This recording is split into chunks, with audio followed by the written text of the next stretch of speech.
Today I'm here with a new Dragon Ball What If idea, and I think this one will be pretty fun for everyone. That is, what if Launch trained like Goku? Our story begins where Goku and Krillin had just rescued Launch from the police, earning the right to be trained by Master Roshi himself. And as you know, we have that early first mishap when she sneezes and she's pulling the machine gun on him when Roshi's having them wear that turtle hermit fighting armor.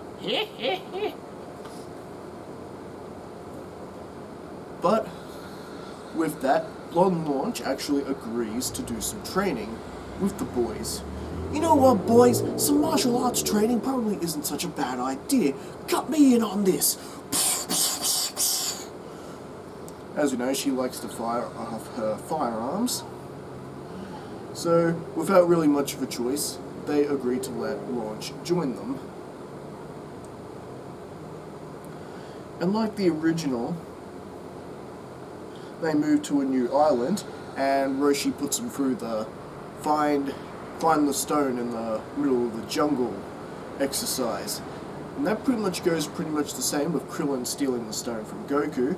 But as he's just about to make it to the house, Launch pulls a gun on him and goes, "Hand over the stone, you little gremlin, or else I'll pump you full of lead."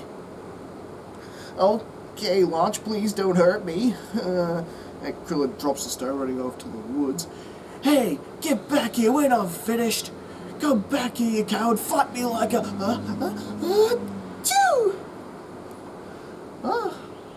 Hey, what am I doing out here? Hey, this is a nice stone. I'll give it to Master Roshi as a gift." She walks back into the house and just gives Roshi the stone. "Well, you actually found it, did you? Congratulations, you are the winner. Therefore, you get to have some dinner. And of course, you get my famous foot rub." Anyway, and from there, they begin the milk training the following day, and the boys take to it quick, while Launch is having a bit of a time struggling with the training. Well, depending on her mood swings, when she sneezes, transforming into her blonde outlaw Launch form, she's actually doing well keeping up with the boys. "Oh, I could break a nail digging all this crap. Shoo! Alright, boys, stand back and let me show you how it's done."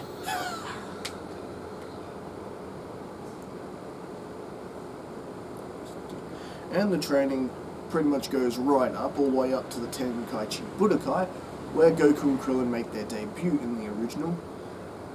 But this time, Launch actually joins them for the tournament.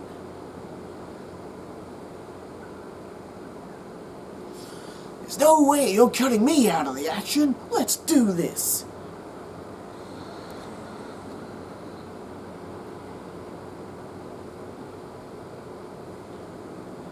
And here in the preliminaries, this is where things begin to differ a bit.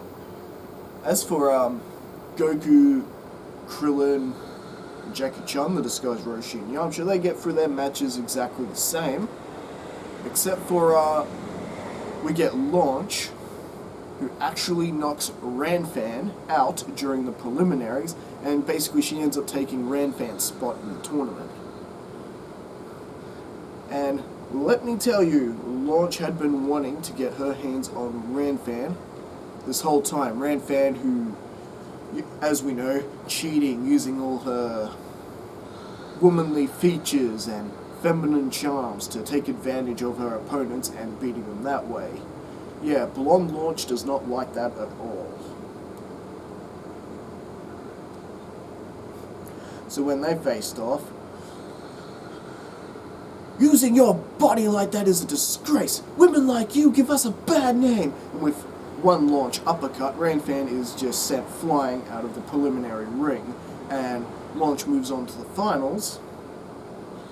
And from there, the tournament continues from there, as per normal, with Krillin beating Bacterian, Yamcha losing to Jackie Chan in the first round, and aka this guy's Roshi, and Launch ends up facing Nam, and Blonde Launch pretty much had the upper hand, mostly her overwhelming personality confusing everyone, including Nam, making her unpredictable, and her with her attitude, "Come on, this is boring, fight me like a real man!"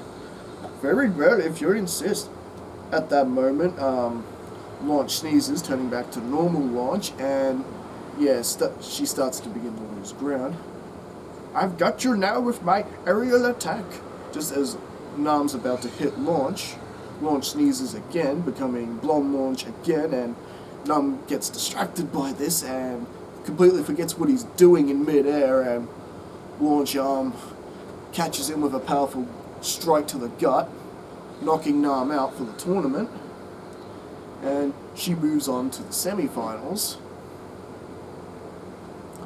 And with that, Goku of course beats Giran. Now, does Jackie Chan still help Nam with his water situation? Of course he does, because, you know, Roshi can read minds. So, he still gets his water for his village and does the whole Master Roshi switcheroo in the tournament, so Roshi's students don't figure out Jackie Chan is actually Roshi. With that, the semi-finals goes on as per normal, with Krillin losing to Jackie Chan and Goku actually fighting with Launch in the semi-finals, which is again different and a completely different feel in this fight. This is more like a friendly sparring match between two students, and with that ultimately Goku gets the win and defeats normal Launch. Yeah, he's battling with normal Launch, if I didn't say. And with that, Goku